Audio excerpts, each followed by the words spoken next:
วันนี้มันถึงเวลาแล้วที่พวกเจ้าจะได้รับไส้ข้าพเจ้าอีกครั้งมันถึงเวลาแล้วที่พวกเจ้าจะฟื้นคืนชีพอินเงินเอาบอกแม่วันนี้โคตรพิเศษมาโดยขน่อย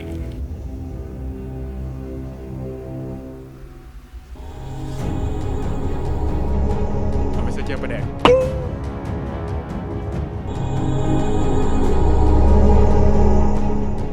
เอฮีมาเวลาฮนมาเอฮีมาเวลาฮนมาเอฮีมาเวลาฮนมาเอ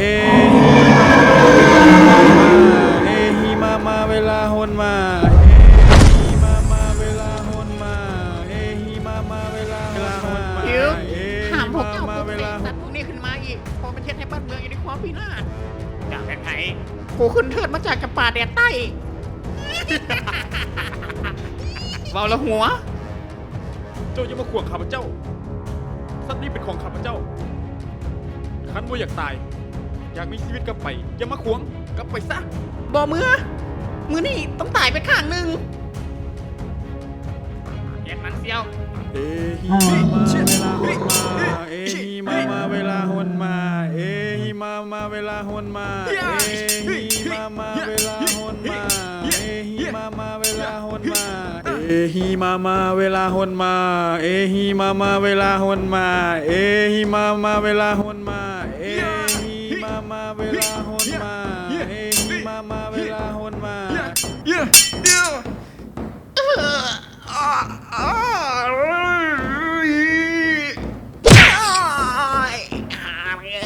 โอ้ยจุกเลย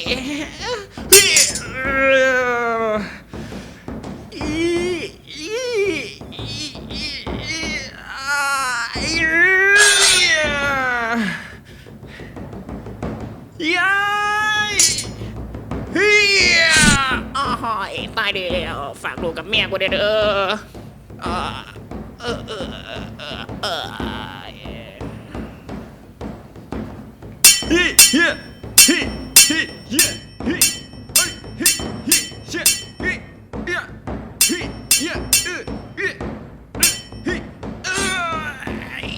มึงเอ้ยเรียนที่เพ้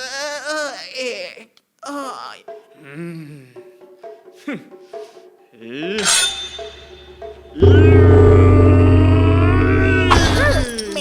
ซอยเดฝ่าผ่า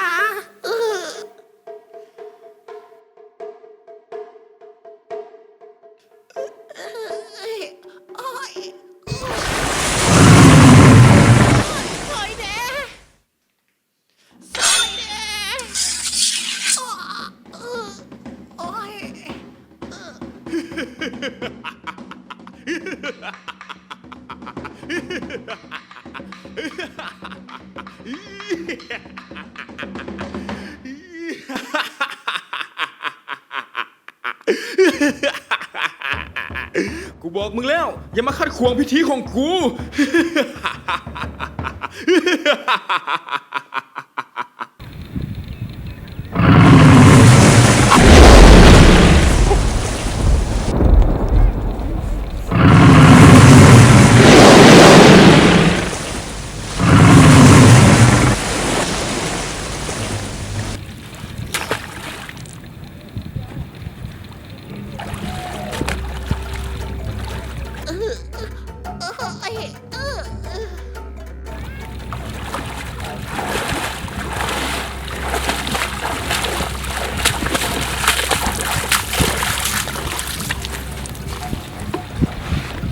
องสายจำป่ามึงไต่มาแล้ว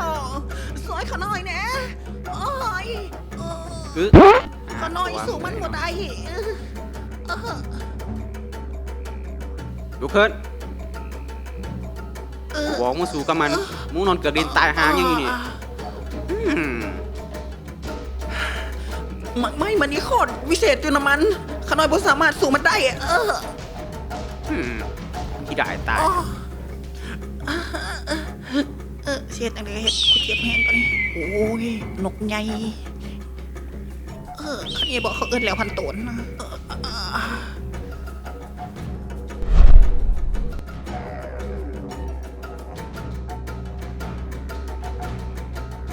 เจอกู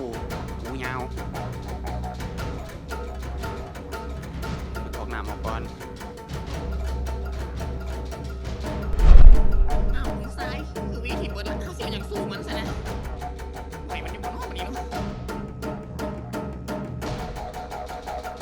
มานิโคศักดิ์สิทธิ์ จุกเสียดแน่นเอ้ยมีอันตรสินบ่ต้องไม่มีไฟเฮ้ย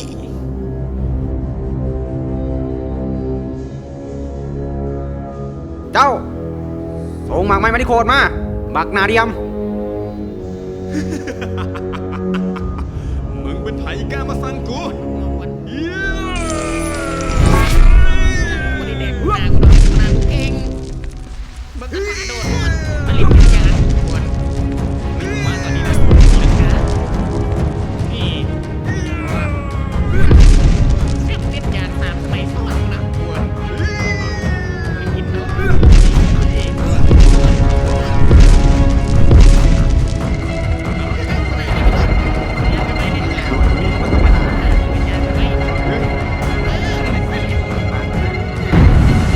ส่งหมากไม้มานิโคมา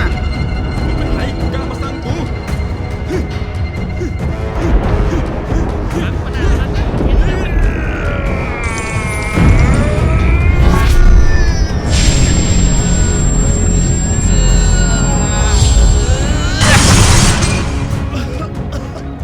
ยิสูมตายแอบแยบเพิ่นก็บอกว่าอย่าให้กูลงมือไปยิงกูซึกจะบอก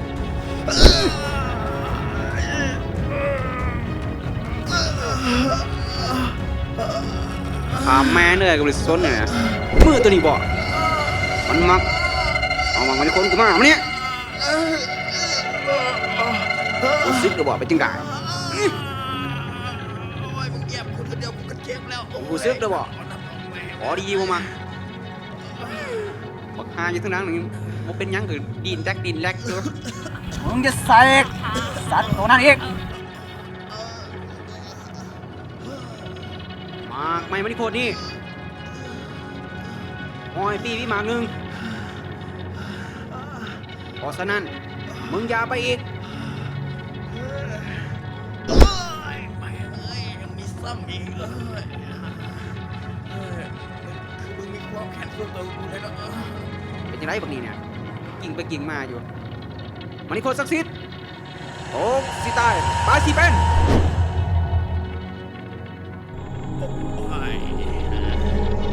ไข่แดงได้เห็นหน้าลูกหน้าเมียแล้วบัดนี้ก็ตายแล้วรอดแล้ว มาที่โคตรศักดิ์สิทธิ์เอิ้นขึ้นมา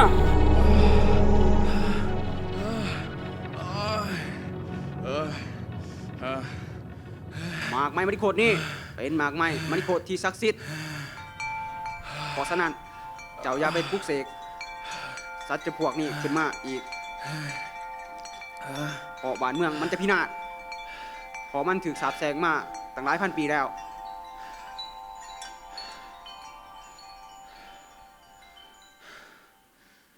จะเอาหมากไม้มันโคตรนี่กลับเมืองบาดาล มึงจะไปกินกับเจ้าประแดกมันบ่ เจ้าประแดกหางยังสิกินกระปนกบ กูว่าแล้ว เจ้าโนส้มน้ำโอ้ย ไปครับ ปวดกันเลยนะ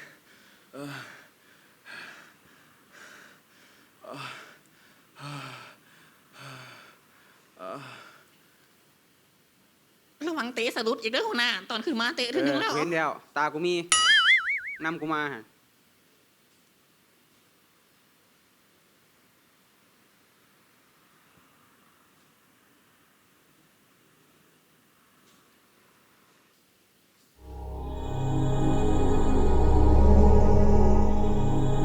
เดี๋ยวกูสปลูกหมักถั่วงอกก่อนพอหันเป็นหมากแล้วมึงมาเก็บมึงถ่ายเบิ่งเด้อเสียก่อนอมิตรพุทธอมิตรพุทธอมิตรพุทธพุทธเพียงแวบ โอ้ได้ทีมแล้วที่จะแต่งในบัดนี้นะ จม ใหญ่ไว้แค่สันด่วน